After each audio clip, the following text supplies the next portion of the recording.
Bienvenue sur Evenprod. Un mois après le début de l'offensive américano-israélienne en Iran, on fait le point avec l'ambassadeur de la République islamique d'Iran au Sénégal, en Gambie et au Cap-Vert, Monsieur Hassan Asghari. Bonjour, Excellence. Bonjour. Merci beaucoup de nous accueillir. Merci de nous accorder cet entretien. Un mois après le début de l'offensive israélo-américaine du 28 février, quel est votre sentiment personnel en voyant l'Iran presque bombardé quotidiennement depuis le 28? Bismillah ar-Rahman ar-Rahim. Bonjour, je remercie les chers téléspectateurs. Je remercie aussi le peuple sénégalais. Je remercie tout le monde. Mon ressenti est un mélange profond de tristesse face à l'attaque militaire illégale et criminelle des États-Unis et du régime sioniste contre la République islamique d'Iran, qui a entraîné le martyre de nombreux innocents, y compris des femmes, des enfants, des civils et même des militaires, en tête d'entre eux le martyr guide suprême de la République islamique d'Iran. Il s'y ajoute la destruction des infrastructures économiques, des logements, des habitats ainsi que des sites historiques et culturels. D'autre côté, je suis témoin de la détermination de la résistance et de la présence courageuse du peuple iranien, ainsi que de la défense et de la riposte héroïque de notre armée, des gardiens de la révolution et de nos combattants pour préserver la souveraineté nationale, l'intégrité nationale et le peuple de mon pays, de ce dont je suis fier. Dans telles conditions, le peuple iranien a maintenu son unité en s'appuyant sur ses capacités internes et le soutien populaire, résiste aux pressions et à l'injustice des puissances arrogantes. Nous ressentons aussi une grande fierté d'avoir réussi à résister face à deux régimes lourdement armés, les États-Unis et le régime sioniste, et d'avoir brisé leur prétendue puissance.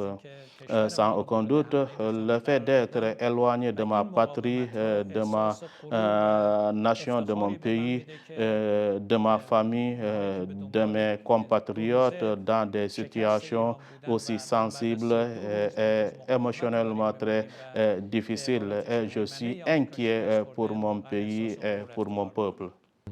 Excellence, au-delà des infrastructures, votre pays a été frappé au cœur avec la disparition de l'Ayatollah Al-Khamenei. On voit ici d'ailleurs la photo, paix à son âme. Comment la République islamique parvient-elle à maintenir sa stabilité institutionnelle et la transition avec Mojtaba Khamenei, qu'on n'a pas encore vu en public? Comment va-t-il d'ailleurs? Vous savez, le martyr du guide suprême de la République islamique d'Iran, l'Ayatollah Sayyid Ali Khamenei, a été une grande perte. Toutefois, le système de la République islamique d'Iran repose sur des institutions juridiques et des mécanismes bien définis. Vous avez constaté que malgré la guerre et les bombardements après 6 jours, même l'Assemblée des experts a poursuivi les procédures légales pour assurer la continuité de la direction dans le cadre de la Constitution. Le nouveau guide Ayatollah Sayyid Mojtaba Khamenei a été élu à une large majorité des représentants et comme vous pouvez le voir aujourd'hui, la stabilité institutionnelle du pays est maintenue. Le fait de prendre pour cible les hauts responsables d'un pays, en particulier le plus haute autorité politique et religieuse, constitue un acte illégal, une violation flagrante des droits internationaux et des principes fondamentaux de l'ordre mondial, ainsi qu'une menace pour la stabilité de la sécurité régionale et internationale. Les chefs d'État sont l'incarnation de la souveraineté de leur peuple et bénéficient d'une immunité en vertu du droit international. Par conséquent, l'agression du régime sioniste et du régime américain contre l'intégrité territoriale de la République islamique d'Iran et l'assassinat de la plus haute autorité officielle de la République islamique d'Iran constitue une violation manifeste de tous les principes du droit international. L'histoire a montré que le peuple iranien devient plus uni face aux pressions et aux menaces. Plus important encore, la structure du gouvernement en Iran ne repose pas sur une seule personne, mais sur diverses institutions et sur le soutien populaire. Elle ne s'effondrera pas et ne se désorganise pas par l'élimination d'individus ou des actions illégales. Vous savez, pour ce qui concerne l'élection du nouveau guide Ayatollah Mojtaba Khamenei, l'Iran est organisé de telle sorte qu'on a aussi une assemblée des experts. Cette assemblée regroupe plus de 88 membres. Le jour où cette assemblée s'est réunie dans leur siège, les États-Unis et les sionistes ont même bombardé le siège. Mais vu de la concertation et de ces élections transparentes que Seyyed Mojtaba Khamenei a été élu en tant que successeur de son père défunt.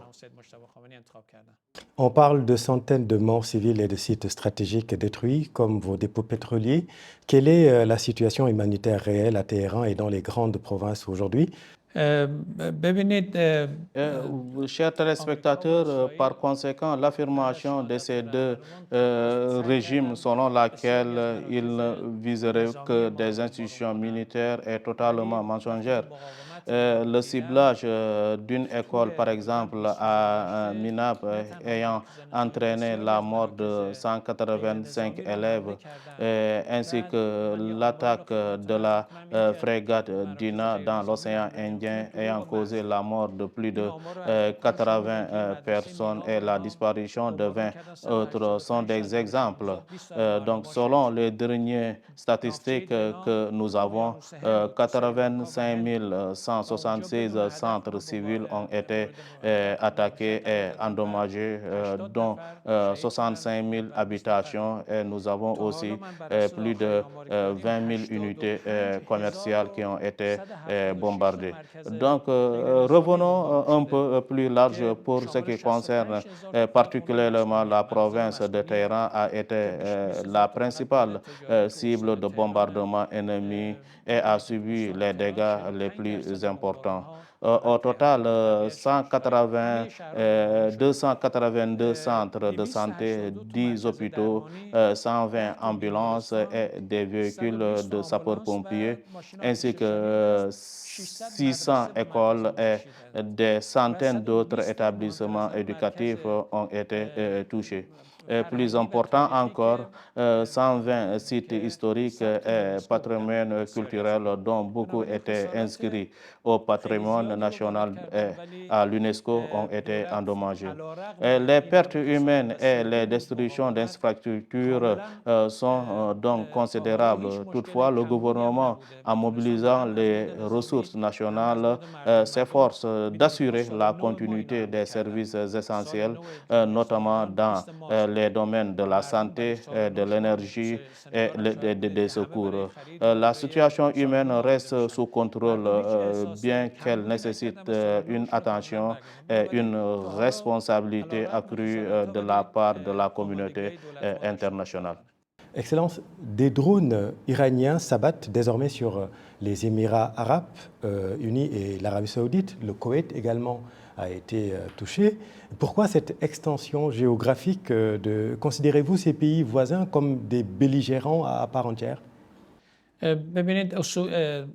avons 15 pays limitrophes de la République islamique d'Iran. Vous savez, la politique de principe de la République islamique d'Iran a toujours été fondée sur le bon voisinage, le respect mutuel et la préservation de la stabilité régionale. L'Iran a clairement déclaré et averti qu'il n'avait aucune hostilité envers les pays voisins et frères. Cependant, si les États-Unis utilisent leurs bases militaires situées dans les pays voisins et les pays du Golfe contre le peuple iranien, l'Iran prendra inévitablement pour cible ces bases militaires américaines, les infrastructures américaines ainsi que les intérêts américains afin de se défendre de défendre sa nation. Les actions de l'Iran s'inscrivent dans le cadre du droit inhérent de la légitime défense et en réponse à des mesures précises ainsi qu'aux attaques américaines menées depuis ces bases. Ces actions ne visent pas le peuple de la région, mais plutôt les sources de menaces qu'elles visent. Nous estimons que l'opinion publique régionale, en comprenant la réalité, est capable de faire la distinction entre la légitime défense et les actes d'agression. Ce sont les États-Unis qui ont créé cette situation et non l'Iran. Aujourd'hui, les populations des pays de la région s'interrogent. Les bases militaires américaines avaient été établies pour défendre les peuples de la région des pays du Golfe, mais elles sont désormais utilisées uniquement pour défendre Israël. Donc voilà la question que se pose la population de ces pays du Golfe. Il convient aussi de noter que nombre de ces attaques survenues dans ces pays, y compris par exemple en Azerbaïdjan, en Oman et à Chypre, ont été menées par le régime sioniste dans le but d'impliquer et de dire que c'est la République islamique d'Iran qui est derrière ça, mais aussi pour inciter les autres pays à s'attaquer à la République islamique d'Iran.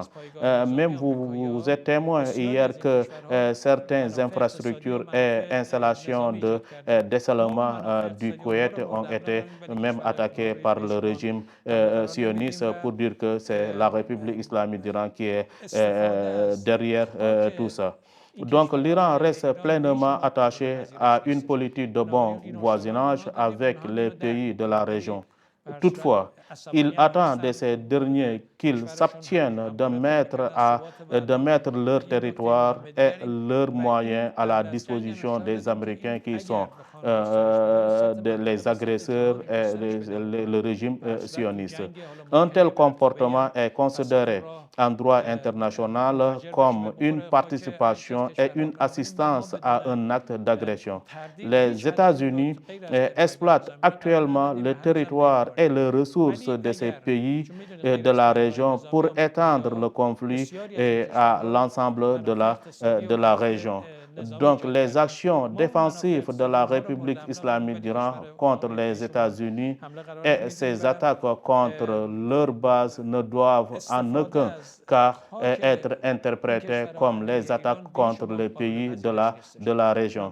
Ainsi, la République islamique d'Iran ne cherche pas à élargir le conflit. Notre position de principe est la prévention de la crise, mais aussi de prévenir ce qu'on appelle l'extension de la crise. La circulation maritime mondiale est asphyxiée par les tensions au niveau du détroit d'Ormuz. On sent même quelques frictions au niveau de Bab el-Mandeb, faisant bondir le prix du baril de pétrole. En tout cas, ce qui se passe au niveau du détroit. Le blocage de cette artère, vous le savez, est vital. Est-ce que c'est une arme de pression pour la République islamique? Est-ce que vous l'assumez d'avoir bloqué le détroit? Pour ce qui concerne le détroit d'Ormuz, est l'une des voies de communication les plus importantes au monde, est une artère vitale pour l'économie mondiale avec à peu près 20% du transport mondial. Donc, il revêt une importance stratégique et géoéconomique particulière, notamment en ce qui concerne le transport de l'énergie et le transit des marchandises. L'Iran n'a en aucun cas fermé ce détroit. Du point de vue technique, il est actuellement ouvert. Toutefois, les pétroliers et les navires sont confrontés à une insécurité ainsi qu'à des perturbations du système de GPS, ce qui les empêche de naviguer normalement. Cette situation a été créée par les États-Unis et Israël. Donc, la sécurité du détroit et la sûreté des navires pétroliers sont pour nous d'une importance capitale, car tout incident pourrait entraîner de graves conséquences, surtout sur le côté environnemental, mais aussi pour les pays de la région. Ainsi, ce détroit est fermé aux pays hostiles et à leur soutien, mais il reste toujours ouvert aux pays qui peuvent y transiter en coordination avec la République islamique d'Iran. Donc, vous avez vu même son Excellence, Monsieur le Premier ministre. Donc, dans cette même logique qui concerne le détroit d'Ormuz, on peut même ajouter le point de vue de son Excellence le Premier ministre Ousmane Sonko, qui a d'ailleurs fait des analyses très pertinentes sur la situation avec lucidité qui concerne même ce détroit. Donc, il est évident que l'instabilité dans ce passage stratégique entraîne des conséquences vraiment économiques majeures et accentue la pression sur les économies nationales et mondiales. Et il est donc nécessaire que tous les acteurs internationaux, en tenant compte des répercussions au-delà du champ militaire, reviennent aux principes du droit international, du multilatéralisme et du règlement pacifique des différends afin d'éviter l'aggravation de la crise et son impact sur la sécurité et l'économie mondiale. Par conséquent, la perturbation liée au conflit peuvent avoir des conséquences économiques considérables dont la responsabilité incombe aux initiateurs de cette tension, de ce conflit qui est les États-Unis et le régime sioniste. Excellence, j'aimerais qu'on parle maintenant du programme nucléaire iranien. Selon Washington, l'Iran était à 2 semaines d'obtenir l'arme nucléaire avant l'offensive. Israël justifie ces frappes par une menace existentielle. Que répondez-vous à ceux qui disent que votre programme nucléaire n'a pour but que l'anéantissement d'Israël? Que répondez-vous à ça? C'est une bonne question que vous venez de poser sur ce qui concerne l'énergie nucléaire de la République islamique d'Iran. La première réponse est que le programme nucléaire iranien a une nature entièrement pacifique et cela a été officiellement déclaré à de nombreuses reprises. Les allégations avancées relèvent davantage de pression politique et médiatique de ces Occidentaux. Donc la République islamique d'Iran a clairement et à maintes reprises affirmé qu'il n'a jamais cherché et ne cherchera pas aussi à acquérir ni de produire ou d'utiliser ce qu'on appelle des armes nucléaires. Ces accusations ne sont que des prétextes. Donc la deuxième réponse en est que plusieurs éléments le démontrent. Nous avons d'abord l'Iran est membre de l'Agence internationale de l'énergie atomique fait partie aussi du traité de non-prolifération des armes nucléaires. Donc ça peut garantir la République islamique d'Iran. Donc tous les membres de ces deux cadres ont le droit d'utiliser de l'énergie nucléaire à des fins pacifiques, donc la production, entre parenthèses, de l'énergie, la recherche médicale, la recherche scientifique sur le domaine de l'agriculture.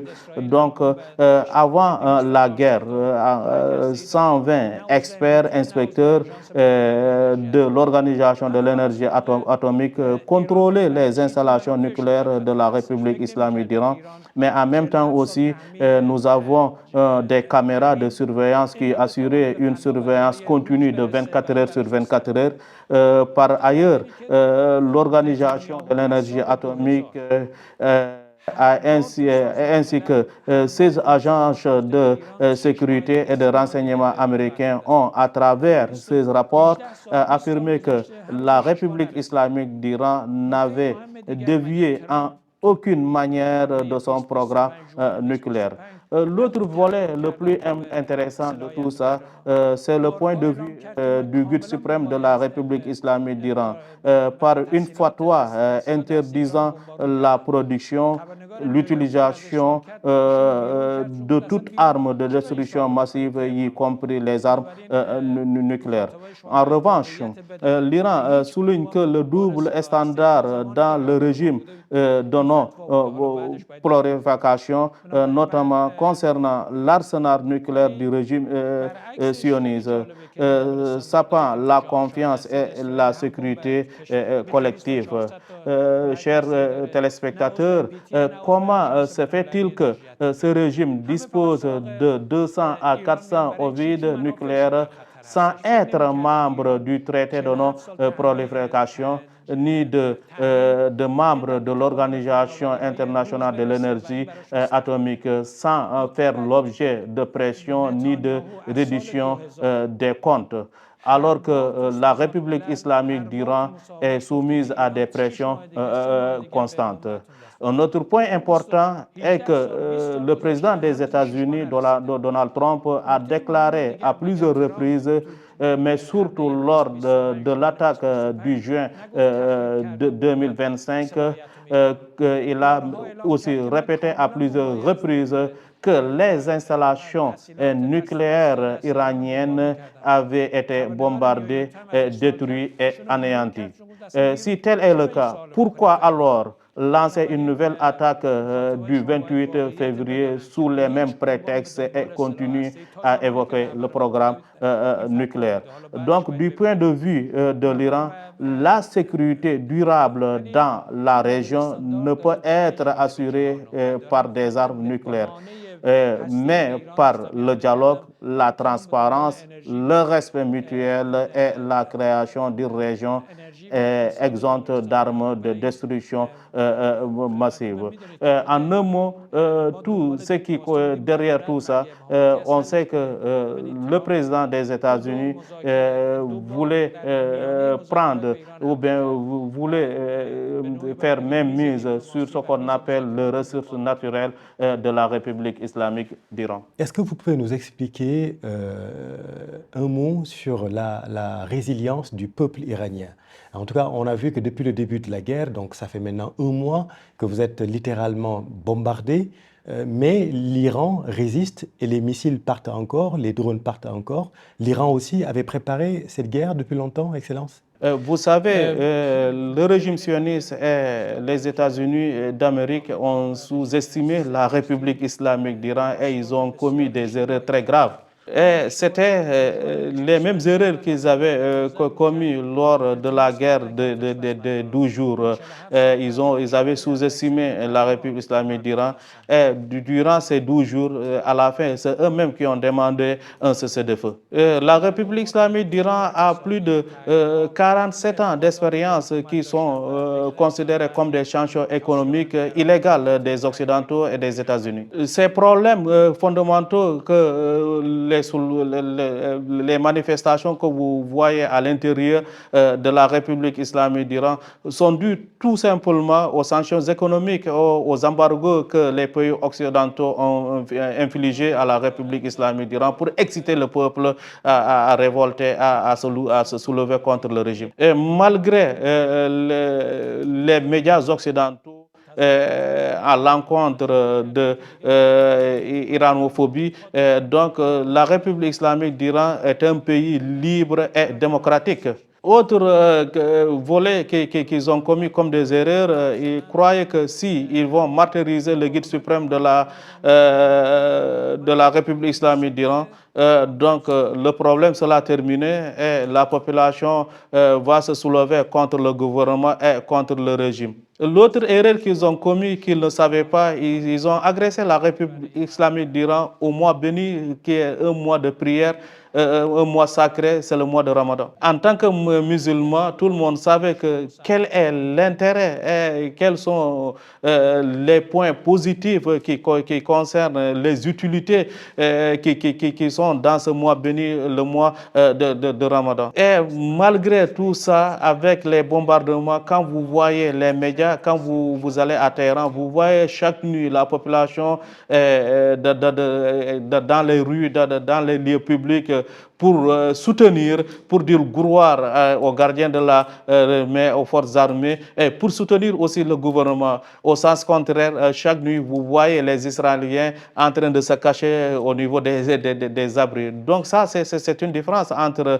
le peuple iranien, le peuple résilient, et le peuple qui est tout le temps en train de se mettre dans les abris. En dehors du cadre national, nous avons un cadre qui dépasse même l'Iran. Aux États-Unis, le samedi passé et le dimanche, vous avez vu les manifestations monstres qui montrent qu'ils sont contre la guerre, ils voulaient la paix, mais ils sont contre ce qu'on appelle la politique agressive des États-Unis et du régime sioniste un peu partout dans le monde. Et ils ne s'attendaient aussi pas à la réponse musclée et décisive de la République islamique d'Iran du côté militaire. Comment voyez-vous l'issue de cette crise maintenant? Est-ce que la solution passera-t-elle nécessairement par la table de négociation? Des pays comme le Pakistan, par exemple, se proposent. Est-ce que vous allez négocier pour mettre fin à cette crise?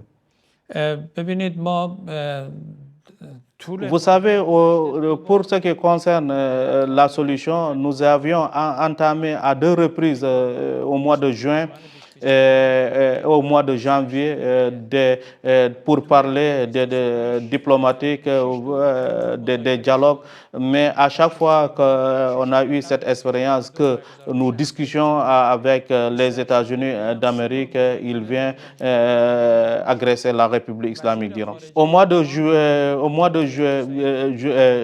février, nous avons même entrepris des discussions à 3 reprises à travers l'Oman, le ministre des Affaires étrangères, à 3 reprises.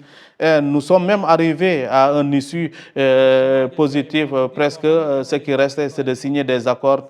Mais derrière ça, au lendemain de ça, donc les États-Unis ont agressé la République islamique d'Iran. Si vous étiez à ma place, donc vous serez confiant toujours des États-Unis d'Amérique au moment où vous discutez et ils viennent vous attaquer. Donc nous, la population, nous demande comment vous allez discuter, faire des pourparlers diplomatiquement avec les États-Unis au moment où ces pays, le régime sioniste bombarde notre pays, nous agresse. Donc le mois de juin a marqué le monde entier. Jusqu'à présent, l'Iran, parmi les 2 siècles, n'a jamais attaqué ou agressé un pays souverain. Donc, nous avons toujours considéré que la solution durable et le règlement des différends passe uniquement par le dialogue et des solutions politiques. Actuellement, certains pays comme Oman, le Pakistan, l'Égypte, l'Arabie saoudite ont entamé des consultations en vue de résoudre la crise, mais il reste à voir quelles seront les conclusions. Alors, vous avez déclaré que le Sénégal peut jouer un rôle important de médiateur. Dans le cadre de la diplomatie de souveraineté prônée par le président de la République, Bassirou Diomaye Faye, quelle étape concrète attendez-vous de Dakar pour favoriser une désescalade? Une très bonne question. Vous savez, tout pays indépendant opposé à la guerre peut contribuer à la réduction des tensions et à l'arrêt du conflit. Et cela est assurément précieux. Donc, ce qui concerne le Sénégal, vous savez, le Sénégal est un pays stable et indépendant. Ce qui est le cas particulier du Sénégal, il a déjà joué des rôles significatifs en tant que médiateur dans certains pays qui sont en crise, tant au niveau régional et au niveau continental. On peut prendre même l'exemple de la Guinée-Bissau et en même temps aussi au niveau de la CEDEAO, nous savons que le président de la République, celui qui le représente à l'état actuel, comme la présidence de la CEDEAO. Au niveau de l'Afrique aussi, comme dans les pays en conflit en Afrique, le Sénégal a envoyé des troupes de médiation. Donc, son Excellence Moussé Bassirou Diomaye Faye et son gouvernement, grâce à leur approche indépendante favorisée par le dialogue, contribuent à la d'escalade, mais aussi à établir des passerelles entre les parties. Donc, la présence aussi du ministre des Affaires étrangères ici pour présenter les condoléances du peuple sénégalais. Donc, ça prouve que le Sénégal peut jouer un rôle fondamental dans ce conflit. Oui, le peuple sénégalais a eu beaucoup de compassion pour la République islamique d'Iran. Quel message l'ambassadeur que vous êtes souhaite-t-il adresser à ce peuple qui suit de près ce conflit depuis le début, le 28 février dernier? Nous exprimons notre sincère gratitude au noble peuple sénégalais, au gouvernement pour leur solidarité, leur compassion et leur soutien envers le peuple iranien. Vraiment, nous exprimons notre sincère gratitude au peuple sénégalais. Nous avions, depuis le début du conflit, avoir eu un registre de condoléances ici, offert un registre de condoléances ici à l'ambassade. Mais croyez-moi, tous les jours, on a une équipe qui venait se présenter leurs condoléances et tous les jours, que ce soit du côté des hommes religieux, de la société civile, les autorités, ils viennent, les artistes, ils viennent vraiment, la jeunesse, les étudiants, ils viennent présenter leurs condoléances ici à l'ambassade. Donc, ce soutien témoigne des liens humains profonds et des valeurs communes entre nos deux peuples. La position du Sénégal vraiment était claire du peuple sénégalais. C'est pourquoi le vendredi 27 mars 2026, nous avons été témoins d'un grand rassemblement anti-guerre et de soutien à l'Iran, à Dakar. Cela illustrant clairement la position du Sénégal et de son peuple face à ce conflit illégal. Dans ce même siège, nous avons vu les khalifes généraux de tous les tariqas qui se trouvent ici au Sénégal. Ils ont même fait des prières, que ce soit à Touba, que ce soit à Yoff, que ce soit à Kaolack, pour être aux côtés du peuple iranien. Excellence Hassan Asghari, merci beaucoup. Merci. Vous représentez la République islamique de l'Iran au Sénégal. Nous vous recevions un mois après le début de l'offensive israélo-américaine en Iran. Merci beaucoup à vous aussi, chers téléspectateurs de Evenprod. Merci. Merci beaucoup. Merci beaucoup.